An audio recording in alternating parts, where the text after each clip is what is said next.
ಸಿದ್ದರಾಮಯ್ಯ ನೇತೃತ್ವದ ಕರ್ನಾಟಕ ಸರ್ಕಾರ ಒಂದು ಮಿಸ್ಇನ್ಫಾರ್ಮೇಷನ್ ಕ್ಯಾಂಪೇನ್, ಸುಳ್ಳು ಹೇಳುವಂಥ ಒಂದು ಕ್ಯಾಂಪೇನನ್ನು ಶುರು ಮಾಡಿದೆ. ತಮ್ಮ ಕೈಯಲ್ಲಿ ಆಗದೇ ಇರೋದಕ್ಕೆ ಹಲವಾರು ಜನ ಸ್ವತಃ ಉಪಮುಖ್ಯಮಂತ್ರಿಗಳು, ಹಲವಾರು ಜನ ಶಾಸಕರು ನಮಗೆ ಅಭಿವೃದ್ಧಿಗೆ ಅನುದಾನ ಇಲ್ಲ ಅಂತ ಹೇಳ್ತಾ ಇರೋದು. ಮೊದಲು ಉಪಮುಖ್ಯಮಂತ್ರಿ ಇದಕ್ಕೆ ನಮಗೆ 40,000 ಕೋಟಿ ರೂಪಾಯಿ ಬೇಕಂತ ಹೇಳಿರೋದು.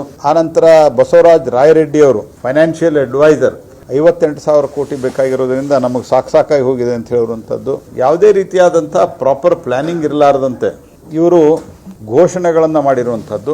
ಆ ಘೋಷಣೆಗಳು ಅರ್ಧಂಬರ್ಧದ ಘೋಷಣೆಗಳು, ಆ ಪ್ರಾಮಿಸ್ಗಳು ಅರ್ಧಂಬರ್ಧ ಪೂರೈಸುವಂತೆ ತೋರಿಸಿ ತಮ್ಮ ವೈಫಲ್ಯವನ್ನು ಮುಚ್ಚಿಕೊಳ್ಳಲಿಕ್ಕೆ ಕೇಂದ್ರ ಸರ್ಕಾರದ ಮೇಲೆ ಗೂಬೆಯನ್ನು ಕೂಡಿಸುವಂಥ ಪ್ರಯತ್ನವನ್ನು ಮಾಡ್ತಾ ಇದ್ದಾರೆ. 2014ರಿಂದ 2014ರವರೆಗೆ UPA ಕಾಲಖಂಡದಲ್ಲಿ ರಾಜ್ಯಕ್ಕೆ ಗ್ರಾಂಟಿನ್ ಏಡ್ ಕೊಟ್ಟಿರುವಂಥದ್ದು 60,000 ಕೋಟಿ ರೂಪಾಯಿ, 60,000 crores. ಕಳೆದ 10 ವರ್ಷಗಳಲ್ಲಿ ಮೋದಿ ಸರ್ಕಾರದಲ್ಲಿ ಗ್ರಾಂಟಿನ್ ಏಡ್ ಕೊಟ್ಟಿರುವಂಥದ್ದು ಇಲ್ಲಿವರೆಗೆ, ಅಂದರೆ ಇನ್ನೂ ಒಂದು ಕ್ವಾರ್ಟರ್ ರಿಲೀಸ್ ಮಾಡೋದಿದೆ, 2,36,000 ಕೋಟಿ ರೂಪಾಯಿ. Means total increase is around 243%. 2004ರಿಂದ 2014ರವರೆಗೆ ಒಟ್ಟು 10 ವರ್ಷದಲ್ಲಿ ಟ್ಯಾಕ್ಸ್ ಡೆವಲ್ಯೂಷನ್ UPA ಸರ್ಕಾರ ಕೊಟ್ಟದ್ದು 81,000 ಕೋಟಿ ರೂಪಾಯಿ. ಕಳೆದ 10 ವರ್ಷದಲ್ಲಿ ಮೋದಿ ಸರ್ಕಾರ ಕೊಟ್ಟಿರುವಂಥದ್ದು ಟ್ಯಾಕ್ಸ್ ಡೆವಲ್ಯೂಷನ್ 2.85 lakh crores, ಅಂದರೆ 250% ಅದಕ್ಕೆ ಕೊಟ್ಟಿದ್ದೀವಿ ಇಲ್ಲಿವರೆಗೆ.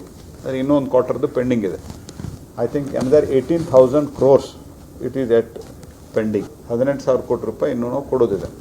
ಮತ್ತು GST ಪರಿಹಾರವನ್ನು ಕೊಡೋದು ಬಾಕಿ ಇದೆ ಅಂತ ಹೇಳಿದರೆ ಲೋಕಸಭೆಯಲ್ಲಿ ಅರ್ಥಾತ್ ಪಾರ್ಲಿಮೆಂಟ್ನಲ್ಲಿ ಮತ್ತು ಮೊನ್ನೆ ನಿರ್ಮಲಾ ಸೀತಾರಾಮನ್ ಅವರು ನನ್ನ ಜೊತೆಗೆ ಚರ್ಚೆ ಮಾಡಿದಾಗೂ ದಿಲ್ಲಿಯಲ್ಲಿ ಪ್ರೆಸ್ ಮೀಟ್ ಮೇಲೂ ಸ್ಪಷ್ಟಪಡಿಸಿದ್ದಾರೆ, ಒಂದು ನಯಾ ಪೈಸಾ ಪೆಂಡಿಂಗ್ ಯಾವುದೂ ಇಲ್ಲ, ದಟ್ ಇಸ್ ನೋ ಪೆಂಡಿಂಗ್.